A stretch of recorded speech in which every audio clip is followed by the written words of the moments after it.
Assalamualaikum warahmatullahi wabarakatuh. Alhamdulillahi rabbil alamin. Wassalatu wassalamu ala rasulillahil karimil amin. Nabiyyina Muhammad wa ala alihi wa sahbihi wa dhurriyyatihi wa ummatihi ila yaumiddin wa ba'd. Saudara-saudariku, berbahagia, bersyukur kita kepada Allah Subhanahu wa taala masih diberikan kesempatan untuk berkehidupan sampai dengan subuh kali ini di waktu Indonesia bagian barat. Semoga Allah Subhanahu wa taala senantiasa memberkahi kehidupan kita, umur kita, membimbing kita untuk menata sisa kehidupan kita menjadi bagian episode kehidupan yang terbaik dibandingkan hari-hari sebelum yang telah kita lalui. Kita bermohon pada Allah Subhanahu wa taala, semoga hamba-hamba Allah yang masih berkehidupan sampai detik ini namun belum beriman, dikuatkan jiwa mereka, dikuatkan lisan mereka untuk bersyahadat sebelum wafat kembali kepada Allah Subhanahu wa taala. Kita bermohon semoga para pelaku maksiat, dan boleh jadi kita termasuk di dalamnya, diberikan bimbingan oleh Allah Subhanahu wa taala, diberikan kelembutan hati untuk bertaubat sehingga mampu menata hidup lebih baik dan wafat dalam keadaan husnul khatimah insyaallah. Di kesempatan subuh kali ini kita akan mencoba meneruskan bahasan di Jumat lalu masih terkait berkelindan dengan bab doa. Kita telah membahas tentang esensi doa di awal jumpa kita. Mengapa manusia butuh untuk berdoa? Apa pentingnya doa terkait dengan aspek kehidupan kita? Kemudian di pertemuan lalu juga, di hari Jumat khususnya, kita sudah belajar bagaimana kita mendapati tempat-tempat terbaik untuk memanjatkan doa, pun waktu-waktu yang spesial untuk berdoa. Kini kita mencoba untuk belajar dari petunjuk Al-Quran, juga hadis-hadis Nabi Muhammad SAW tentang bagaimana cara menata kalimat-kalimat dalam doa, sehingga dengan itu lebih cepat dan lebih mudah sampai kepada Allah Subhanahu wa taala, dan tentunya lebih cepat dan lebih mudah mendapatkan jawaban di sisi Allah Subhanahu wa taala terkait apa yang kita harapkan dan menjadi bagian dari kebutuhan akan kehidupan kita, baik di dunia ataupun untuk mendapat bekal terbaik saat kembali kepada Allah Subhanahu wa taala. Sebelum kita masuki pada tatanan kalimat-kalimat Qur'aniyah, kalimat-kalimat doa yang terkandung, terisyaratkan di dalam Al-Quran dan memberi petunjuk kepada kita demikian seharusnya doa ditata, kita harus mengenal kembali tentang sifat-sifat dan nama-nama terbaik yang melekat bagi Allah Subhanahu wa taala. Berkenan saya ingin mengingatkan kepada kita semua, diri saya dan teman-teman semua yang terhubung dalam ta'lim di subuh kali ini, bahwa di Quran surah ke-7 Al-A'raf di ayat 172, Allah Subhanahu wa taala telah memberikan informasi yang kuat kepada kita bahwa sejak dalam kandungan ibunda kita, proses kandungan di dalam rahim itu, khususnya di usia 4 bulan, saat roh ditiupkan, terjadi satu komitmen kita, dialog antara kita dengan Allah Subhanahu wa taala yang menghadirkan komitmen syahadat kita kepada Allah, sehingga dengan itu kita memiliki bekal utama berupa fitrah rabbaniyah saat terlahir ke dunia ini, dan dengan itulah kemudian kita berkehidupan, dan dengan itu pula kemudian kita kembali kepada Allah Subhanahu wa taala untuk berharap rahmatnya. Allah menyampaikan, a'udzubillahi minasyaitonirrajim, wa idz akhadha rabbuka min bani adama min zuhurihim dzurriyyatahum wa asyhadahum ala anfusihim alastu birabbikum qalu bala syahidna an taqulu yawmal qiyamati inna kunna an hadza ghafilin. Dan ingatlah, pahamilah, pelajari ketika Rabb Muhammad sallallahu alaihi wasallam mengambil satu komitmen, mengambil satu perjanjian pada setiap anak cucu Adam dalam proses kandungan ibundanya saat awal mula proses penciptaan. Ketika roh mulai ditiupkan, kemudian Allah mengambil perjanjian dengan mengatakan, alastu bi rabbikum, apakah engkau berkomitmen untuk menetapkan aku sebagai Rabbmu? Kita pernah jelaskan ketika Allah memilih kata Rabb mewakili sifat rububiyahnya yang menampakkan tanda-tanda ketuhanannya melalui perawatan, pemberian kebutuhan, menyembuhkan, dan menyehatkan saat sakit. Kemudian juga turunan-turunan lain yang menghadirkan perhatian-perhatian yang dengan perhatian itu menunjukkan ketuhanannya dan menjadikan kita semakin mengenal dan semakin semangat untuk mendekat kepada Allah Subhanahu wa taala. Baik tanda yang diberikan pada diri kita ataupun di semesta ini ataupun yang tertuliskan dalam Al-Quran yang dibacakan dalam setiap kesempatan sholat kita, semua itu dijadikan sebuah tanda untuk menyadari dan memahami bahwa hanya Allah Tuhan yang hak dan kepada Allah kita kembali. Demikian di Quran surah Fussilat surah ke-41 ayat 53 itu ditegaskan, sanurihim ayatina fil afaqi wa fi anfusihim hatta yatabayyana lahum annahul haq. Kami akan tampakkan kepada mereka itu, kepada hamba-hambaku kata Allah, tanda-tanda yang mendekatkan mereka kepada Allah Subhanahu wa taala, baik pada diri manusia itu sendiri ataupun juga pada alam semesta yang bisa kita analisis sampai kita menyadari bahwa semua yang terkandung dalam Al-Qur'an, keterangan-keterangan firman yang Allah sampaikan, semua adalah nyata kebenarannya, absolut kebenarannya. Allah Subhanahu wa taala ketika menyampaikan nama sifatnya dengan kalimat Rabb, alastu bi rabbikum, ini memberikan kesan yang dalam kepada kita bahwa ada jaminan-jaminan rububiyah, perawatan, pemberian kebutuhan, kemudian juga perhatian-perhatian yang dalam, yang dengan itu semua kita tidak punya celah untuk menolak sedikit pun atau mengajukan syarat sekecil apapun. Lantas kita berkata, bala, tentu saja ya Allah, syahidna, kami bersyahadat. Dengan fitrah inilah kemudian kita terlahir, sehingga Allah menegaskan dalam fase awal kehidupan kita saat dilahirkan dengan menurunkan Quran surah ke-30 Ar-Rum di ayat ke-30 untuk mengingatkan kita semua. Fa'aqim wajhaka lid-dini hanifa fitratallahi allati fataran nasa 'alaiha. Maka dengan itu komitmenlah, hadapkanlah dirimu sepenuhnya pada seluruh ketentuan ad-din dengan cara yang benar, dengan cara yang konsisten. Ad-din yang dimaksudkan ditegaskan oleh Allah di Quran surah ketiga Ali Imran ayat 19. Innad dina indallahi, sungguh yang dimaksud dengan ad-din di sisi Allah itu al-Islam, adalah Islam. Dan pokok Islam yang pertama adalah syahadat. Ketika kita mengatakan asyhadu an la ilaha illallah wa asyhadu anna Muhammadar Rasulullah, syahadat inilah yang menjadi bawaan fitrah kita saat terlahir dan bekal utama dalam berkehidupan. Fitratallahi allati fataran nasa 'alaiha la tabdila li khalqillah. Demikian kita teruskan Quran surah ke-30 ayat 30 itu. Itulah fitrah yang dibawa oleh setiap manusia dalam menjalani kehidupannya, dan tidak ada perubahan dari fitrah ini ketika Allah mencipta setiap hamba dalam proses kandungan sampai dengan kelahiran itu. Hanya lingkungan, kata Nabi SAW, yang bisa memberikan pengaruh itu semua sehingga seorang hamba bisa menjauh atau bahkan melupakan syahadatnya. Nabi bersabda, kullu mauludin yuladu 'alal fitrah fa abawahu yuhawwidanihi aw yunassiranihi aw yumajjisanihi.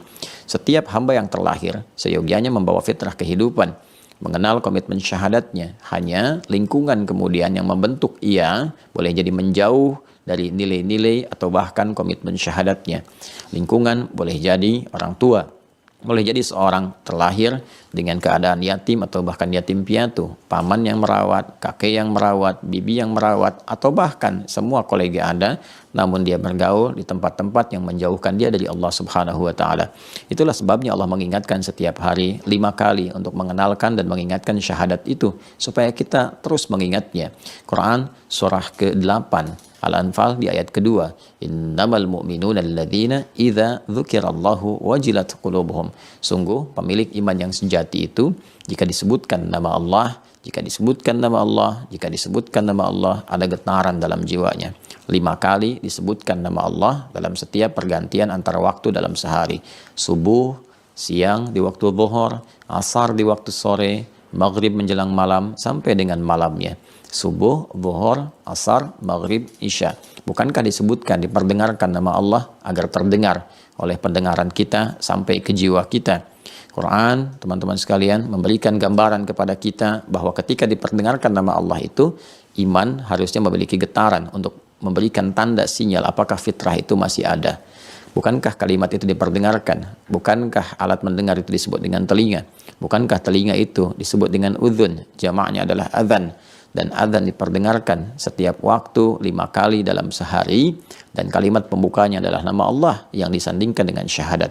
Allahu Akbar, asyhadu an la ilaha illallah. Nah, semua ini jika kita respon, maka kita mengatakan astajib ya Allah, astajib, kami menjawab, kami merespon. Nu'min ya Allah, kami beriman. Karena itulah kalimat beriman, yakin, dan merespon itu dilekatkan dengan doa dan jawaban dari Allah Subhanahu wa taala di Quran surah kedua Al-Baqarah ayat 186. Ketika Allah berfirman, "Wa idza sa'alaka 'ibadi 'anni fa inni qarib ujibu da'watad da'i idza da'an falyastajibu li wal yu'minu bi falyastajibu li." Maka hendaklah engkau merespon segala seruan-seruan yang aku berikan kepadamu. Kita katakan nastajib, kami merespon ya Allah, kami merespon, kan? Kemudian kata Allah, wal yu'minu bi, kami iman ya Allah. Jadi respon itu didasari dengan keimanan yang kuat kepada Allah dari fitrah yang kita bawa itu. La'allahum yarshudun, semoga dengan itu mereka mendapati petunjuk. Ketika kita telah merespon semua itu, kemudian kita yakin dan kita ingin memohon. Pertanyaannya, bagaimana kita memohon kepada Allah, terutama dengan sifat rububiyah yang Allah berikan kepada kita dengan janji dan komitmen yang telah kita sepakati dengan Allah Subhanahu wa taala, dan disitulah terdapat hak dan kewajiban. Hak Allah yang harus kita penuhi dan hak kita yang menjadi kewajiban Allah untuk menganugerahkannya kepada kita sebuah. Di kesempatan kali ini kita akan mencoba menampilkan kata-kata, kalimat-kalimat, petunjuk-petunjuk dalam Al-Quran bagaimana kita bisa menata doa-doa yang kita mohonkan kepada Allah.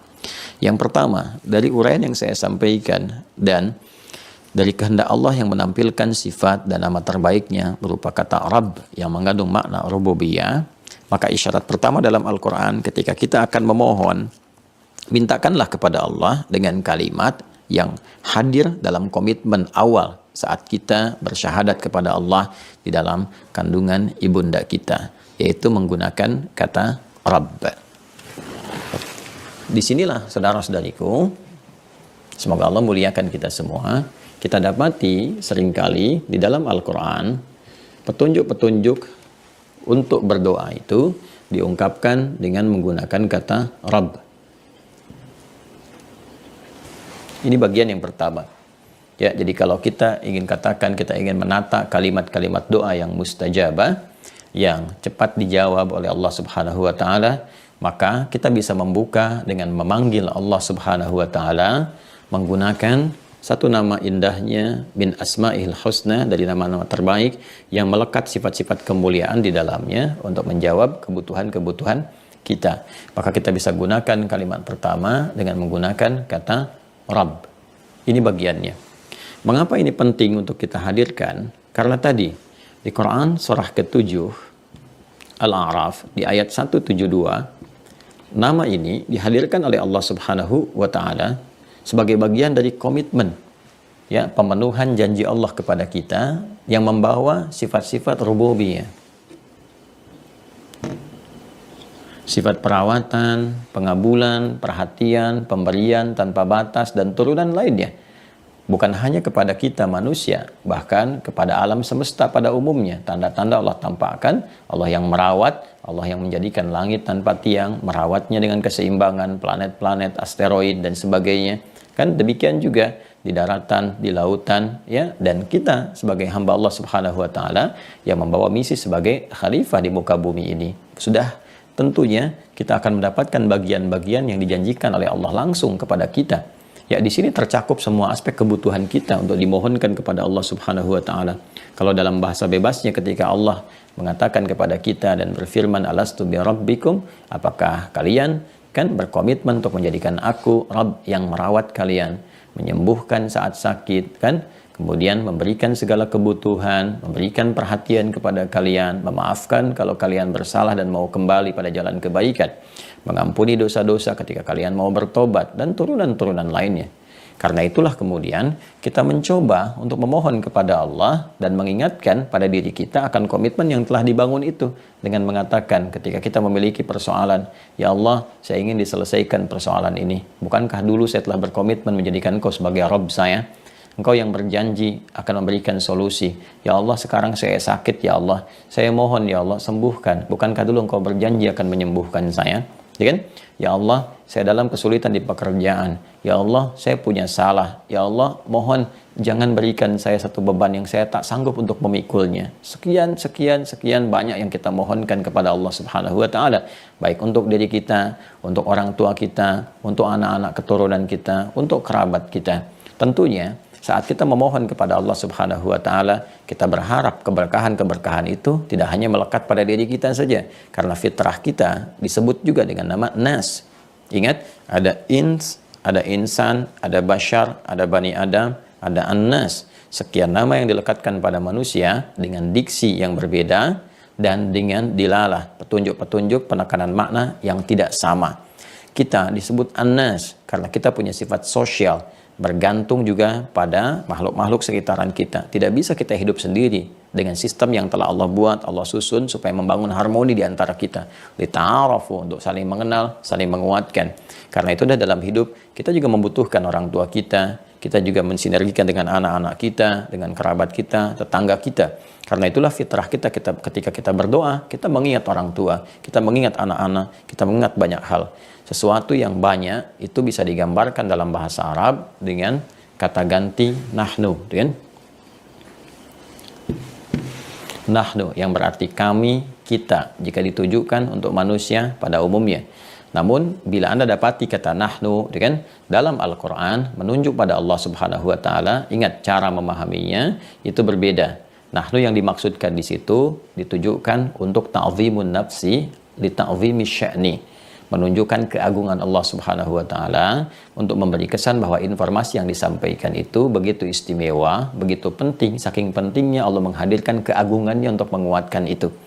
Karena itu, jika Anda temukan dalam Al-Quran ayat-ayat dibuka dengan kata nahnu atau dari bagiannya, ya, atau potongannya, bagiannya, penunjuk yang terkait dengan nahnu, yaitu na panjang, ya, na seperti ini.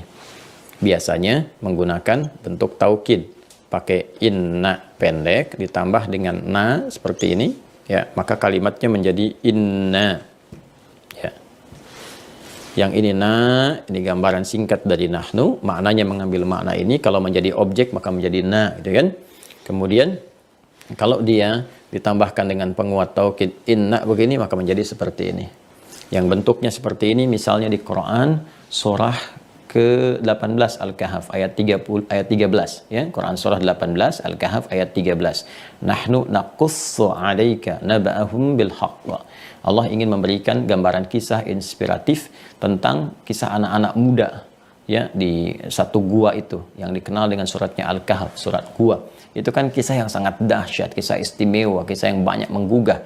Saking pentingnya menjadi inspirasi, Allah menghadirkan keagungan zatnya, li ta'zimin nafsi, kan? Menggunakan kata nahnu, demi keagunganku, kan, demi kedahsyatan zatku, aku kisahkan kepadamu kisah yang istimewa. Kalau sudah menggunakan kata nahnu, kita itu diminta untuk fokus, jangan pernah abai, karena ini sangat luar biasa, sampai Allah menampilkan keagungannya terlebih dahulu untuk menjelaskan keistimewaan kisah yang disampaikan, firman yang diutarakan. Nahnu naqussu 'alaika naba'ahum bil haqq.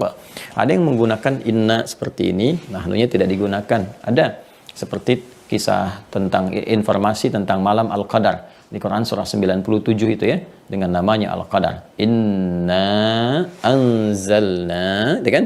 Inna ini anzalnahu fi lailatul qadar. Wa ma adraka ma lailatul qadar. Lailatul qadri khairum min alfi syahr. Saking istimewanya malam itu tidak ditemukan di setiap malam, hanya satu malam saja dalam setahun. Allah sampai menghadirkan keagungan dulu zatnya, ya, ta'zimun nafsi li ta'zimi sya'ni, menghadirkan keagungan zatnya untuk menunjukkan bahwa informasi yang disampaikan begitu dahsyat, istimewa. Kalau kamu ibadah dapat di malam itu, pahalanya melimpah, beda dengan malam-malam biasa. Terkadang ada yang menyatukan nahnu dengan inna, ada seperti di Quran surah ke-15 Al-Hijr di ayat ke-9. Inna nahnu nazzalna dzikra wa inna lahu lahafidhun. Sungguh, ya, kami yakinkan, ya, sungguh kamilah, kata Allah Subhanahu wa taala. Yang dimaksud kami dalam terjemahan di situ bukan bentuk jamak kepada Allah, bukan, itu salah memahami, artinya tidak mengerti tentang pemahaman dalam bahasa Arab, gitu kan. Jadi pemahaman itu nanti punya ilmu-ilmu turunan. Nanti ada ilmu dasar seperti nahwu, kemudian pasangannya saraf, ada balaghah, ada arud, ya nanti semua banyak turunan. Di balaghah itu nanti ada ma'ani, ada bayan, ada badi'. Nah, di antara semua itu kita akan dapati penjelasan-penjelasan makna ini.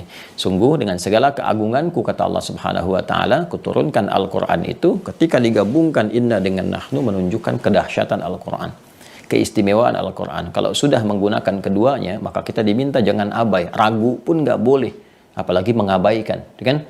Dzalikal kitabu la raiba fi, ragu saja nggak boleh. Jadi kalau ada orang Islam ragu dengan kandungan Al-Quran, itu sudah bisa dipandang untuk dilihat keadaan lemah imannya. Dan ragu aja nggak boleh, apalagi mengabaikan, apalagi dengan tuduhan bahwa Al-Quran rekayasa Nabi Muhammad, produk budaya dan sebagainya. Ini menunjukkan persoalan yang serius dalam keimanannya. Nah, apa kaitan dengan bahasan yang akan kita uraikan? Nah, di sini ketika Allah Subhanahu wa taala meminta kita untuk berdoa, memohon kepadanya, wa qala rabbukum ud'uni astajib lakum, gitu kan? Nah, ini bagian dari ibadah, maka diajarkan kita oleh Al-Qur'an untuk menghadirkan bentuk-bentuk jama' bagi permohonan itu di dalam doa itu yang terkait dengan makhluk kebutuhan kita. Nah, ini yang tadi saya uraikan di awal. Kalau kata nahnu, kata na terkait dengan kita, dengan makhluk, maka bentuknya bentuk luas, bentuk jama'. Kalau dikaitkan dengan Khalik, Allah Subhanahu wa taala, maka yang dimaksud ta'zimu nafsi, ya, menghadirkan keagungan Allah Subhanahu wa taala. Yang dengan keagungan itu banyak manfaat dan keistimewaan kita dapatkan. Doa karena ini terkait dengan kita, kebutuhan kita, kan? Disinilah kemudian Allah mengajarkan kepada kita untuk memohon kepada Allah Subhanahu wa taala dalam doa itu yang mencakup keseluruhan. Dan ini mengesankan juga supaya ada hal fitrah yang dilekatkan pada jiwa kita untuk berbagi. Jangan pelit. Kalau nggak bisa berbagi dengan ilmu, nggak bisa berbagi dengan harta, nggak bisa berbagi dengan tenaga, masa iya sih untuk doa saja juga nggak bisa berbagi? Kan nggak bayar juga, ya kan? Kan juga fisiknya nggak terlalu banyak dikeluarkan untuk bersuara. Dengan tenaga mungkin kesulitan, ya kan? Dengan harta mungkin tidak dimiliki untuk saat itu. Dengan ilmu mungkin belum bisa diutarakan. Masa dengan doa pun nggak mampu, ya kan? Nah, karena itulah kemudian di dalam kalimat Rabb ketika digunakan untuk bermohon seringkali ditambahkan dengan na untuk menghadirkan keluasan berkah yang kita mohonkan kepada Allah lewat kalimat ini. Untuk itulah kita temukan kalimat Rabbana, Rabbana, Rabbana, Rabbana. Ini secara umum. Berbeda nanti kalau misalnya kita ingin spesifikan hal itu memang terkait masalah kita yang tidak harus semua orang itu mengalami itu. Ya, baru kita katakan nanti dengan bentuk tunggal. Nanti kita katakan ini, kalau ini Rabbana, kan? Asalnya nanti ada ya, ya Rabbana, gitu kan? Kemudian ya-nya dibuang untuk mempercepat, langsung menunjukkan pada kata Rabbnya untuk mempercepat permohonan kita kepada Allah. Rabbana. Kemudian kalau kita ingin jadikan ini bentuk spesifik kita yang mengalami dan tidak semua orang merasakan itu, gitu kan? Maka kita kemudian jadikan Rabbnya ini ya ditambah dengan ya, gitu kan, seperti ini. Nah, nanti ini harakatnya menjadi kasrah. Ya, rumus cepatnya kalau ada ya, gitu kan, yang huruf sebelumnya itu untuk mempercepat ya, rumus cepatnya ini kasrah. Ya pasangan dengan kasrah. Kalau ada alif ini fathah, kalau ada waw ini dhammah, gitu kan. Nah, ini perhatikan baik-baik, ya-nya ini menunjukkan kepada ya mutakalim, menunjuk kepada kita ya, yang merasa memiliki Allah Subhanahu wa taala sebagai Tuhan. Ya, jadi Tuhannya siapa? Allah, gitu kan? Nah, jadi di sini kita katakan Rabbi, ya Allah, ya Tuhanku, gitu kan? Yang berjanji kepadaku, ya Allah yang memberikan satu komitmen kepadaku untuk memenuhi kebutuhan jika aku membutuhkan, gitu kan? Yang akan mengabulkan jika aku memohon. Maka kita katakan Rabbi, gitu kan? Nah, ada rumus cepat juga. Kadang-kadang kalau kita ingin mempercepat dengan menyebut meminta dan ingin memohon dan segera dikabulkan, biasanya Al-Quran juga mengajarkan bahwa ininya dipercepat untuk takhfif, meringankan bacaan, juga tasri, mempercepat pengabulan doa. Jadi cukup kita bacakan begini, ya Rabbi, ya Rabbi begini, kan? Nah, ya-nya hilang, tapi ditunjukkan dengan kata kasrah bahwa ada ya sebelumnya di sini. Ya, tapi untuk mempercepat kalimat, untuk gambaran percepatan permohonan. Karena sifat manusia itu dikiaskan di sini oleh Allah Subhanahu wa taala, ditunjukkan ya secara tidak langsung bahwa umumnya manusia kalau berdoa pengen cepat dikabulkan. Itu sifatnya. Ya, makanya dia pun meminta cepat gitu. Itu sebenarnya sebuah kadang-kadang jadi sebuah penunjukan fitrah tapi sindiran yang tajam juga. Kalau minta sama Allah pengen cepat-cepat, kalau diminta Allah dilambat-lambat. Ya itulah umumnya manusia gitu ya. Nah, tapi itu juga diluruskan nanti dalam beberapa hal. Jadi kalau kita temukan kata Rabbi, ya seperti ini nih. Nah, berarti ini permintaannya spesifik hal yang dialami oleh pribadi yang mungkin tidak setiap orang merasakan apa yang kita ingin mohonkan. Ya, kalau ingin kita percepat, ya-nya ini kita bisa hilangkan, baca begini dengan penunjuk kasrah. Kalau kita ingin hadirkan suasana tenangnya, suasana kedamaian memintanya, suasana kepasrahan kitanya, gitu kan? Nah, kita boleh hadirkan kembali huruf ya-nya dengan mengatakan Rabbi, gitu kan?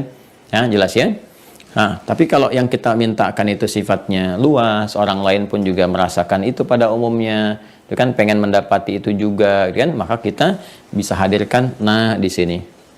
Ya, maka kita diajarkan oleh Al-Qur'an dengan mengucapkan Rabbana, Rabbana, Rabbana, Rabbana. Rabbana la tu'akhidna in nasina aw akhtana. Rabbana wa la tahmil 'alaina isran kama hamaltahu 'alal ladzina min qablina. Rabbana wa la tuhammilna ma la taqata lana bih. Rabbana, Rabbana, Rabbana, Rabbana. Ya kan?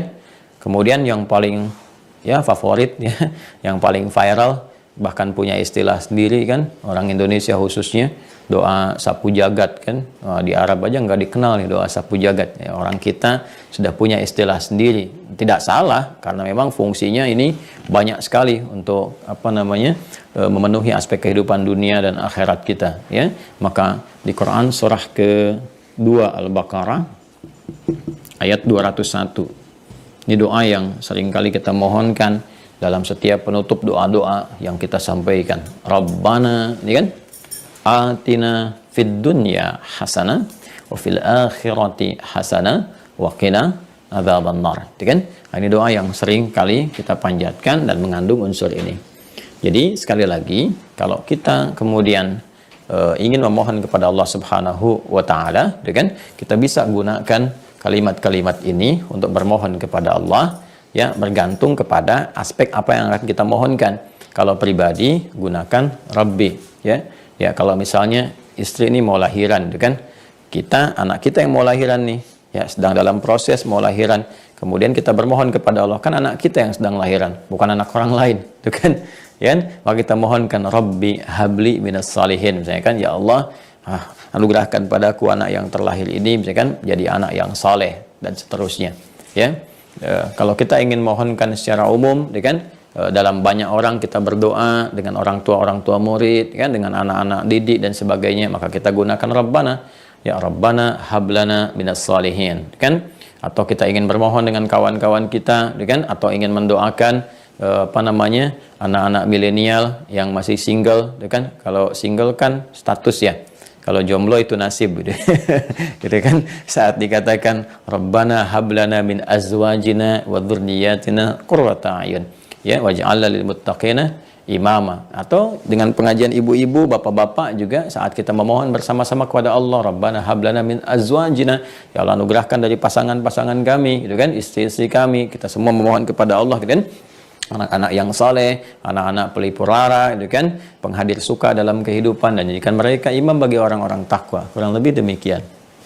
Nah, jadi teman-teman sekalian, inilah kata Rabb, ya, yang kita mohonkan. Dan dalam kata ini terkandung makna yang dahsyat, jangan sembarangan.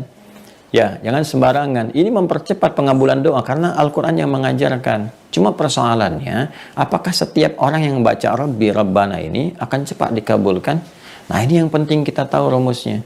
Ilmu ini yang penting kita keluarkan. Kalimat Rabb ini, ingat ketika Allah sampaikan di Quran surah 7 ayat 172, kan diikat dengan komitmen. Ya. Diikat dengan komitmen. Di sini ada hak dan kewajiban. Alastu bi rabbikum qalu bala syahidna. Kan dalam kalimat Rabb itu kan terikat sebuah komitmen pemberian, ya, perhatian dan pemenuhan segala kebutuhan itu diikat dengan penghambaan kepada Allah. Ada sifat ubudiyah. Makanya rububiyah itu penampakan tanda-tanda yang menjadikan kita itu sadar untuk menuhankan Allah. Sedangkan pembuktian menuhankan Allah itu dengan ibadah. Itu kan konsepsinya ada di Quran surah ke-20 Taha ayat ke-14. Innani anallahu la ilaha illa ana fa'budni. Jadi Allah tegaskan, sungguh kan tidak ada Tuhan selain aku, akulah Allah, nggak ada Tuhan selain aku yang layak dipertuhankan. Jika kalian sudah yakin, kan, sudah sadar dengan semua itu, menuhankan aku, buktikan itu semua dengan menyembahku.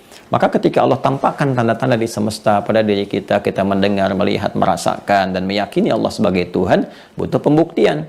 Ketika kita membuktikan itulah kemudian ini, nilai-nilai yang terkandung pada kata Rabb itu akan diberikan kepada kita saat kita memohonnya. Okay? Maka konsepsi kata Rabb ini bukan hanya terikat pada satu pemenuhan kebutuhan, ya kan? Ada satu perhatian yang dalam, ya, dan jaminan-jaminan kehidupan yang telah dijanjikan. Tapi juga diikat dengan sebuah komitmen untuk penyembahan, ibadah. Jadi berlaku di sini dua sisi antara hak dan kewajiban. Ya, ada hak Allah dulu yang harus kita penuhi. Allah punya hak, harus kita penuhi dulu. Apa hak Allah itu? Adalah kita untuk beribadah kepadanya. Anta'budullaha wa la tusyriku bihi syai'a. Kita menyembah Allah semata, jangan berbuat syirik, ya. Jangan menduakan Allah, meninggalkan Allah, mengempatkan Allah dan sebagainya. Fokus untuk ibadah, fa'budni kata Allah. Baru setelah kita penuhi hak Allah, kita juga meminta hak kita kepada Allah sebagai komitmen. Dan itu menjadikan kewajiban Allah akan terpenuhi kepada kita. Jelas ya? Nah, dari mana kita bisa menemukan gambaran seperti ini? Nah, kita dapati di Quran, surah kedua Al-Baqarah, di ayat 186. Ya, perhatikan baik-baik. Indah sekali kalimatnya ya, tajam sekali, halus tapi tajam. Wa idza sa'alaka ibadi. Ketika Allah berfirman kepada Nabi Muhammad SAW dan disampaikan untuk diteruskan kepada hamba-hambanya, kepada kita semua melalui risalah kenabian untuk menguatkan kerasulan Nabi Muhammad SAW. Wa idza, kan, sa'alaka ibadi.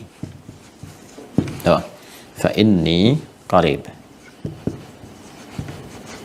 Perhatikan baik-baik kalimatnya. Wa idza sa'alaka, kan?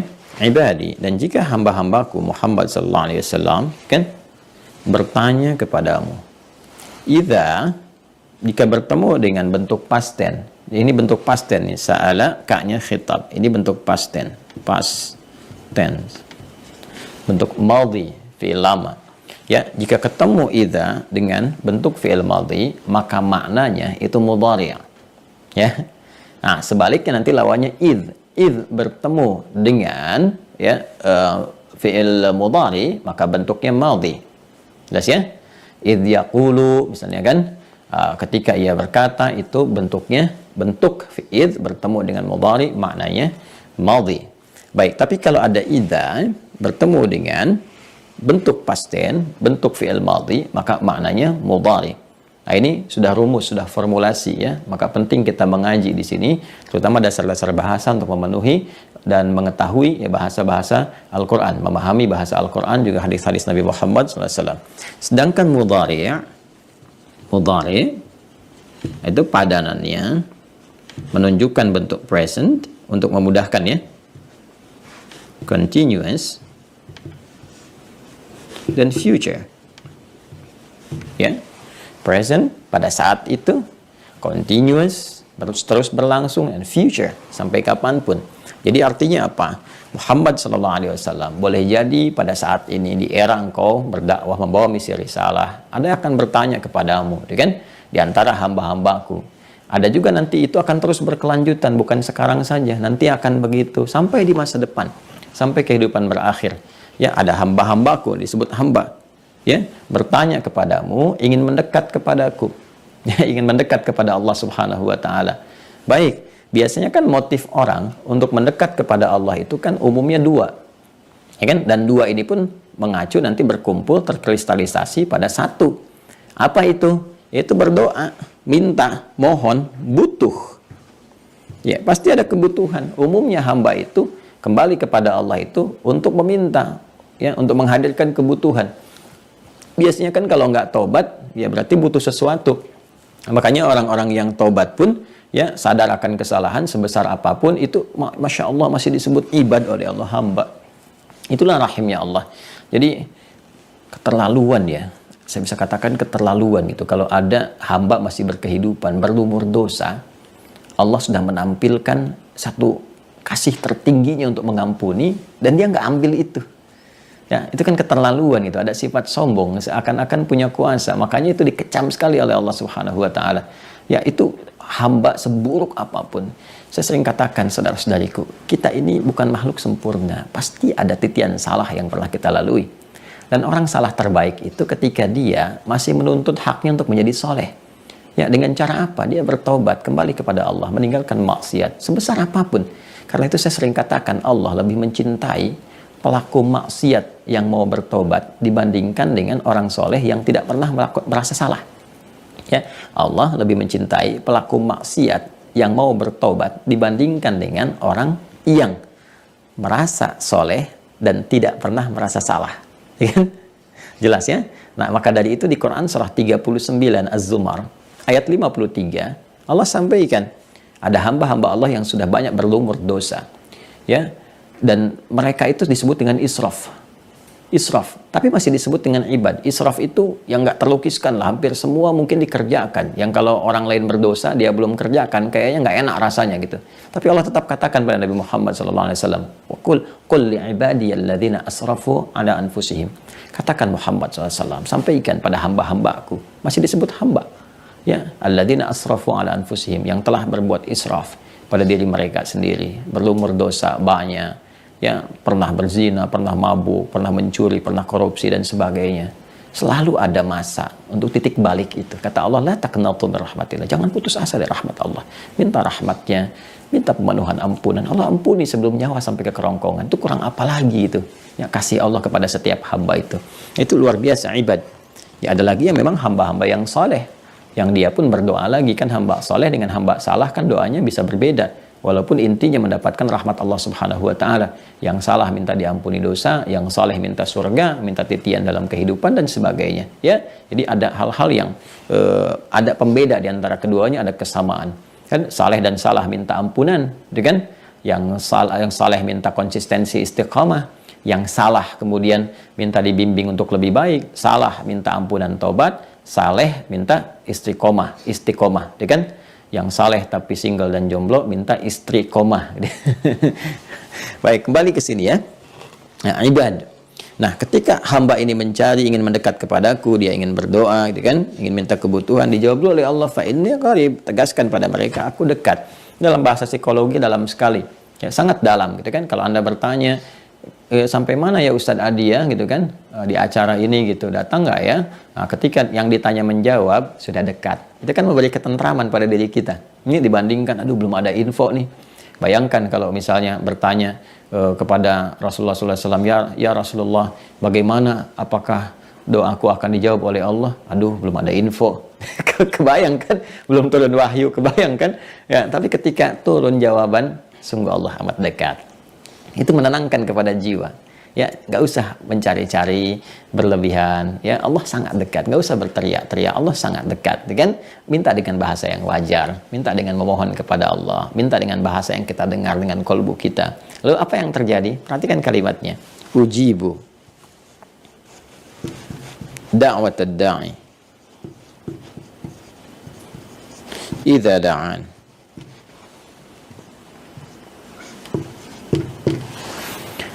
Ujibu, pakai kalimatnya, aku akan selalu menjawab.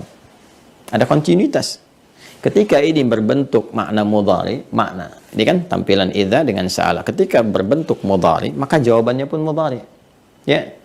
Tapi inilah indahnya Al-Quran. Yang ini pakai idza bentuk past tense karena ingin menunjukkan konsistensi Allah dalam menjawab. Seperti orang dulu pun ketika berdoa aku jawab, maka kapanpun hambaku berdoa, aku pasti akan jawab.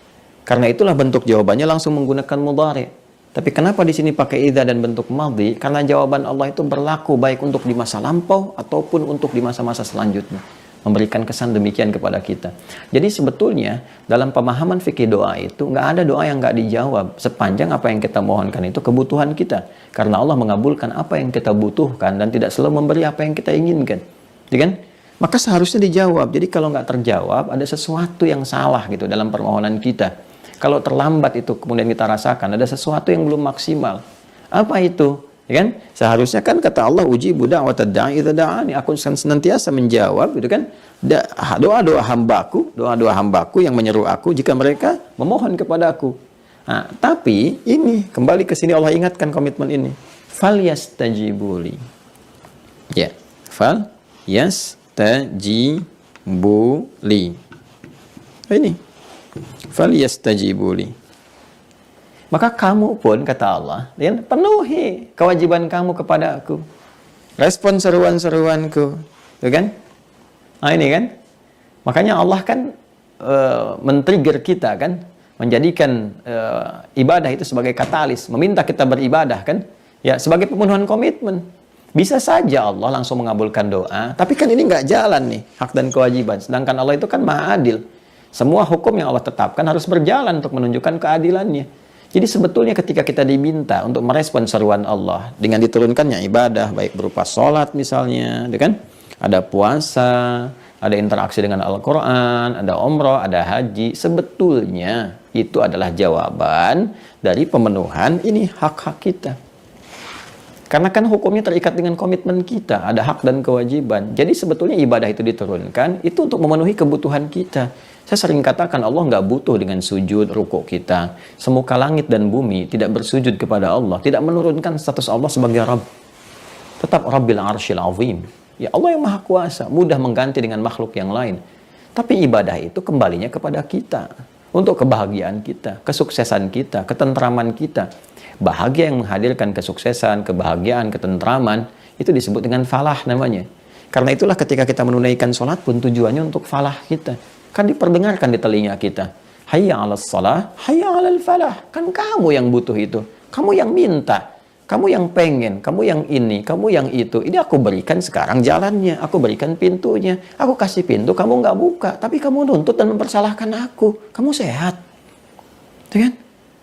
Ya, kenapa engkau pakai gitu akalmu? Kenapa cara berpikirmu seperti itu? Kamu minta sama aku. Kata Allah kan begitu bahasa bebasnya itu kan. Aku kasih jalannya. Ini pintunya, kamu tinggal buka, kamu nggak lakukan, lantas kamu menyalahkan Allah.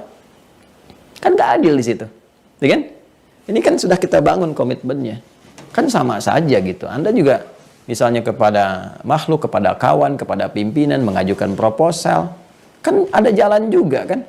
Di kemanusiaan Anda bikin proposalnya, Anda datang, Anda hubungi dulu, dan Anda menghadap, Anda sampaikan hajat. Jadi dalam dunia kemanusiaan, Anda bisa mudah memahami kenapa persoalan-persoalan yang esensial seperti ini, yang gampang untuk dipahami, kita nggak ngerti gitu. Bukan kita. Ada yang nggak ngerti. Ya, kan jadi persoalan seperti ini. Dan tunjukkan pada saya, di mana ada sosok yang berjanji memperhatikan kita, memenuhi kebutuhan tanpa batas. 5 kali dalam sehari ditawari setiap pergantian waktu. Nggak ada. Pimpinan sehebat-hebatnya, sehari mungkin nggak akan bisa menerima Anda. Ya, sekalipun belum tentu bisa. Coba Anda datang kepada pejabat tertinggi, datang. Anda baru masuk lingkaran istananya, boleh jadi sudah nggak bisa masuk. Pakaiannya harus disesuaikan. Tuh kan, pakai sendal belum tentu bisa masuk. Kemudian jadwalnya teratur, belum tentu bisa ketemu, belum macam-macam. Ya?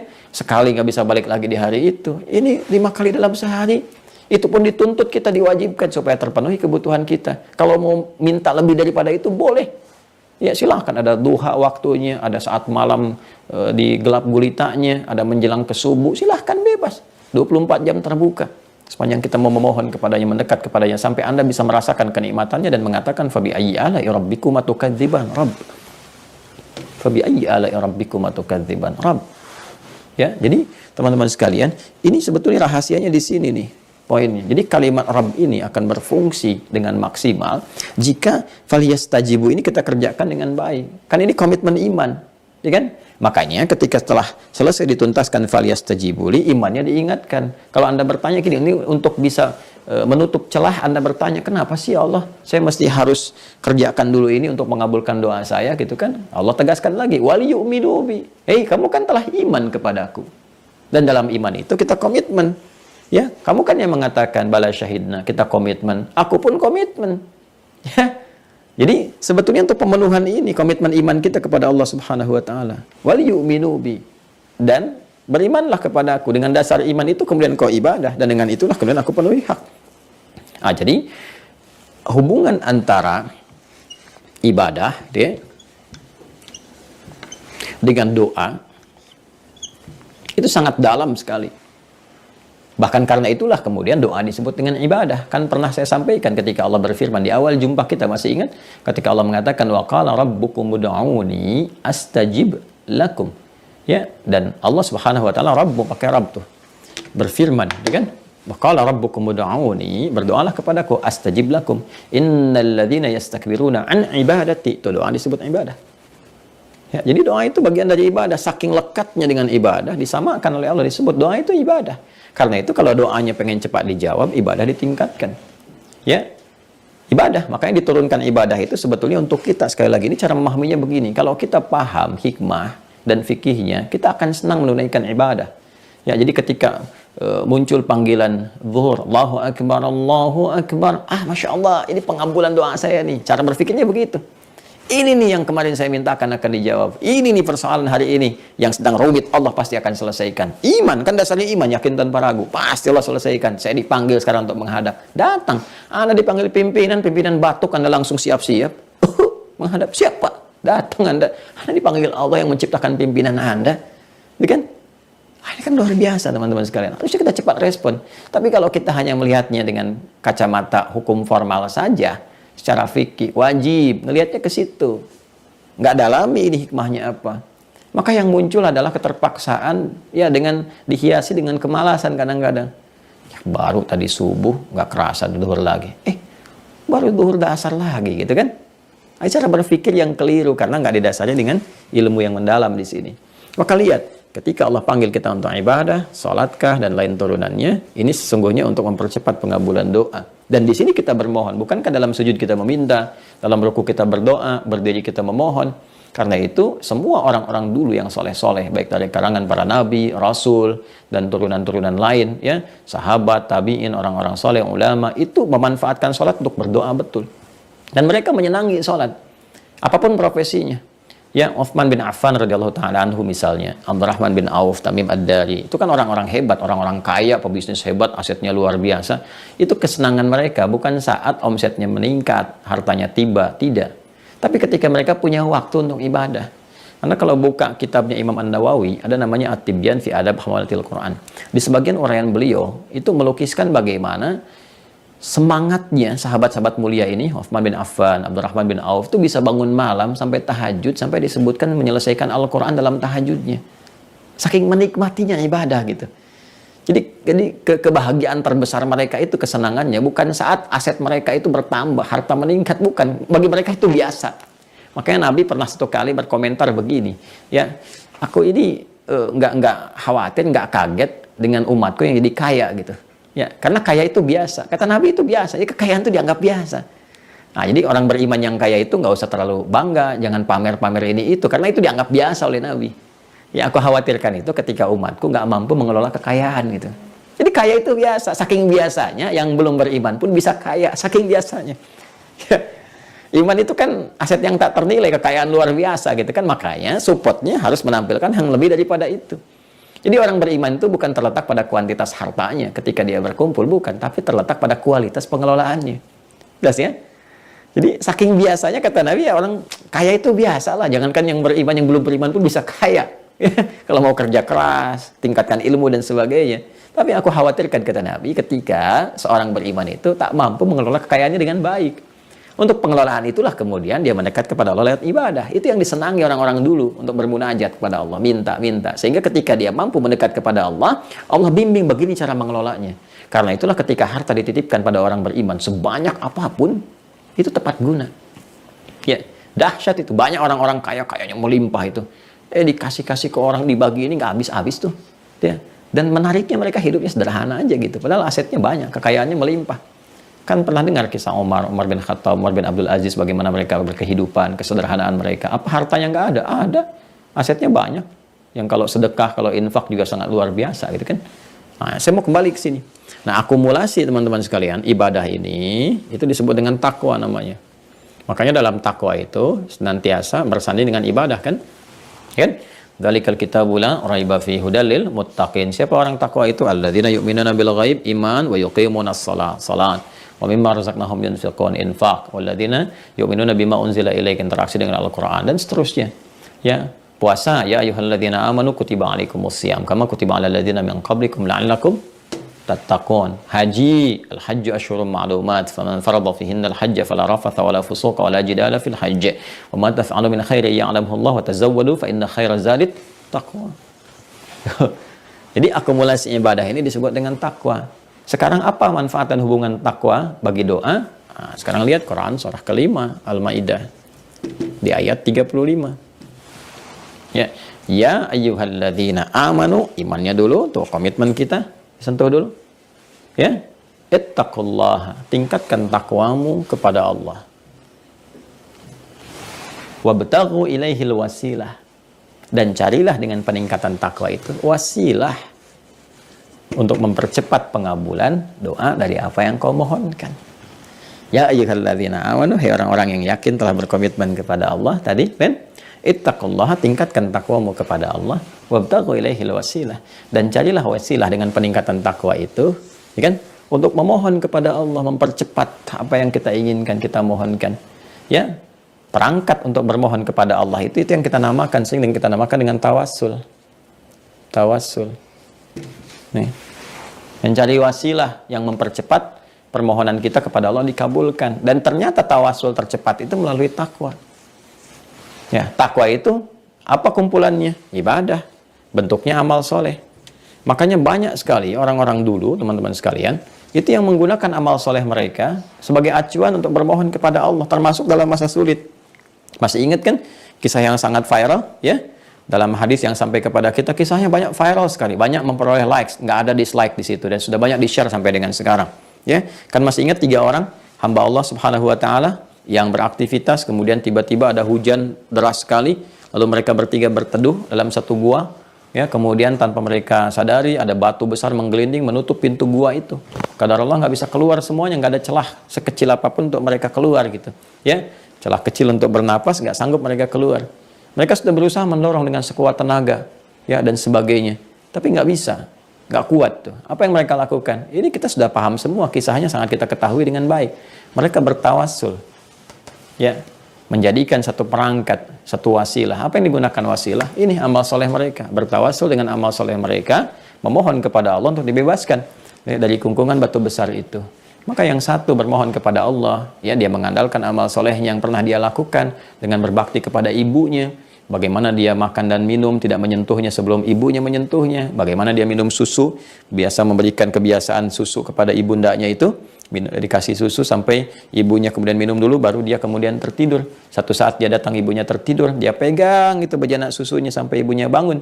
Ketika bangun langsung minum tanpa bertanya berapa lama engkau pegang bejana itu, ya. Dia mohon kepada Allah, jika dengan itu semua bisa menjadikan dia terbebas dari kungkungan batu dengan izin Allah, mohon lepaskan, didorong, bergeser, belum bisa keluar. Yang satu mengatakan, ya Allah, aku punya karyawan dulu, kan? Kemudian dia bekerja, tapi dia pergi entah kemana, belum mengambil gajinya. Setelah sekian lama, ya, dia nggak datang juga, aku investasikan, aku khawatir nilainya menurun, ya kan? Maka aku kemudian investasikan dengan kambing, kambing itu makin banyak, sampai jadi peternakan kambing. Datanglah kemudian orang itu untuk mengambil gajinya, aku tunjukkan tuh gajimu semua kambing ada di sini. Dia katakan, janganlah bercanda denganku, jangan meledek. Aku jawab, aku tidak meledek, aku tidak bercanda, ini semua punya kamu. Aku pisahkan ketika engkau nggak datang, aku investasikan supaya nilainya tidak menurun. Sekarang ini semua punya kamu. Jadilah kemudian dia juragan peternakan, dia meninggalkan aku tanpa sedikit memberikan bagian kepadaku, dan aku ikhlas dengan semua itu.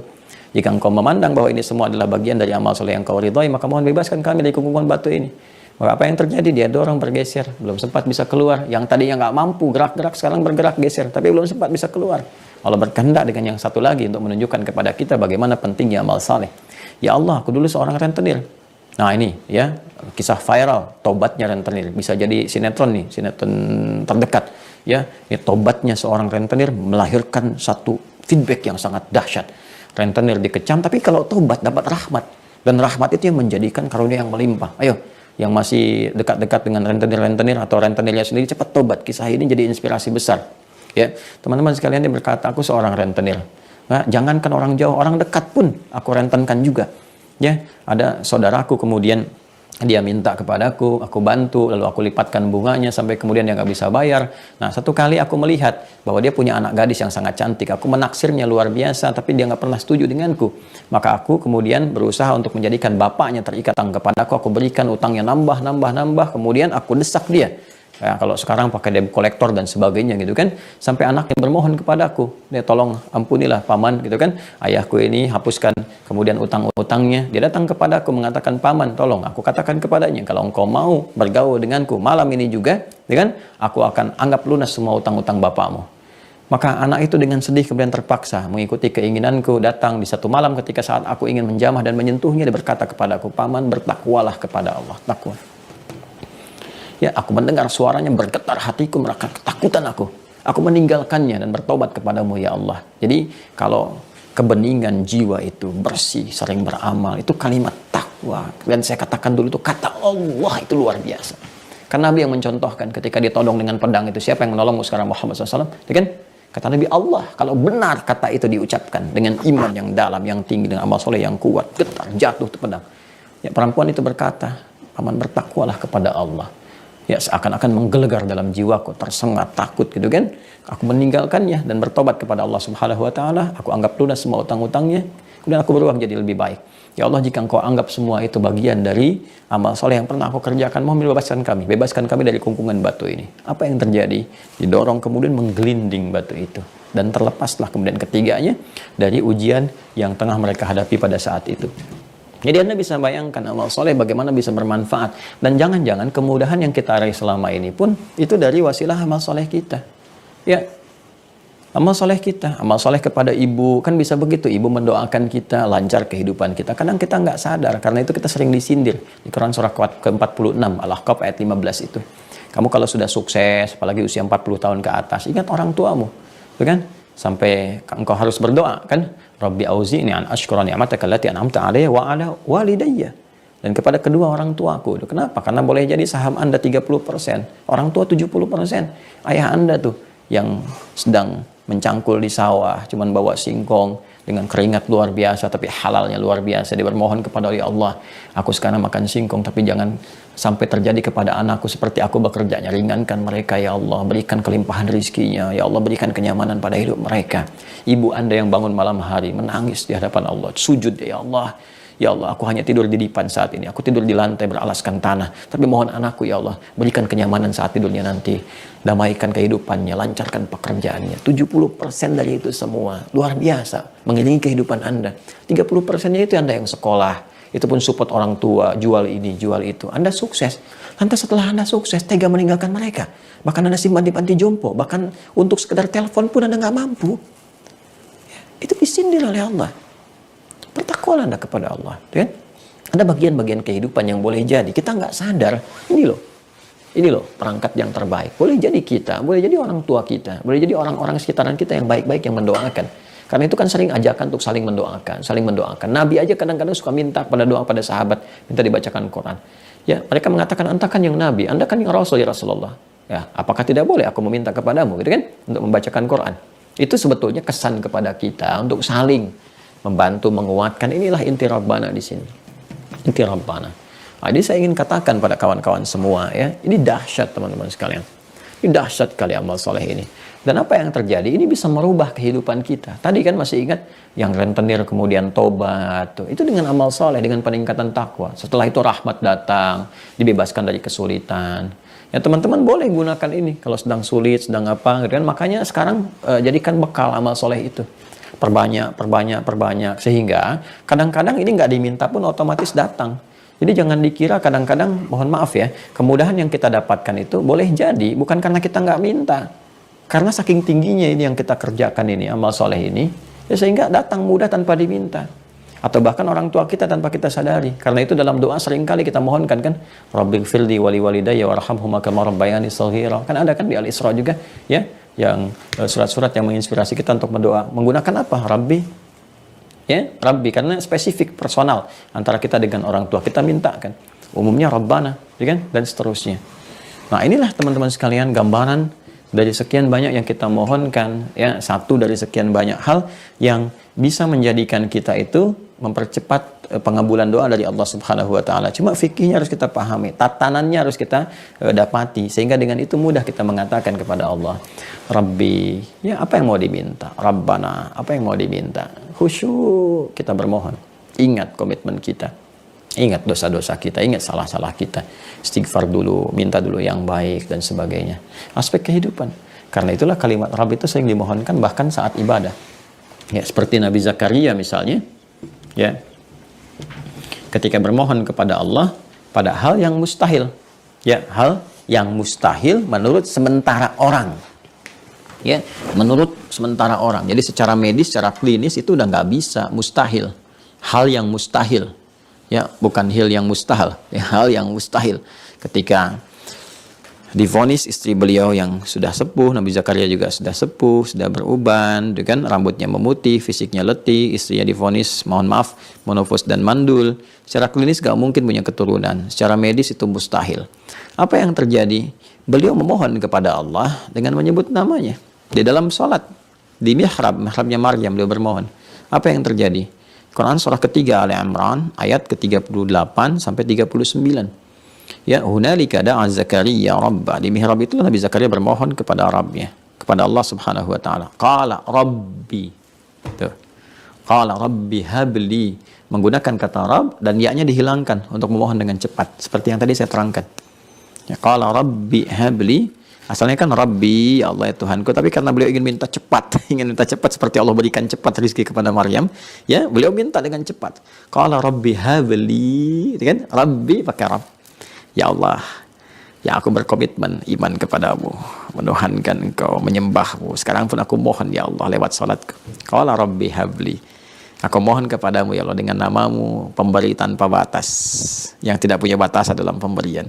Mereka mengatakan, aku punya keterbatasan untuk punya keturunan. La tadharni farda, ya Allah, jangan biarkan aku sendiri.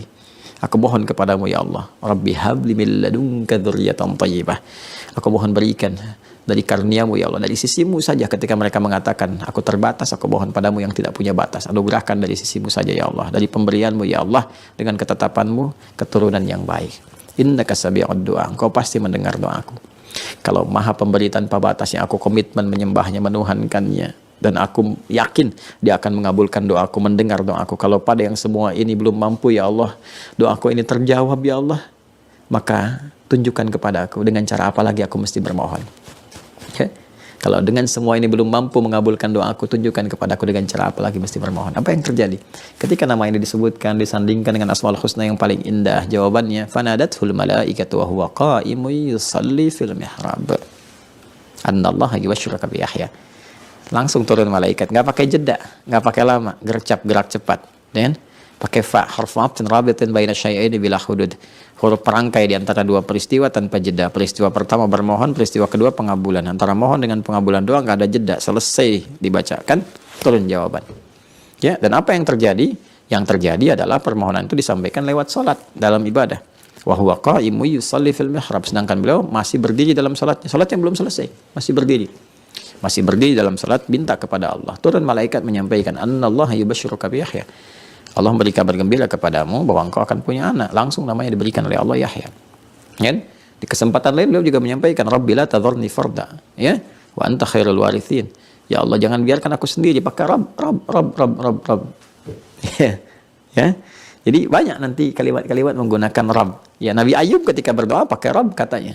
Di Quran surah 21, Al-Anbiya ayat 83. Ya, ketika beliau bermohon kepada Allah Subhanahu wa taala, ini menarik sekali. Allah bukanya dengan fathah. Ya, wa ayyuba, dan aku buka, fathah kan membuka gitu kan. Jadi nasab, tanamkan dengan kuat dalam jiwa, aku buka kisah ini. Wa ayyuba idnada rabbahu anni masaniyad durru wa anta arhamur rahimin. Idnada rabbahu, Rabb. Ya.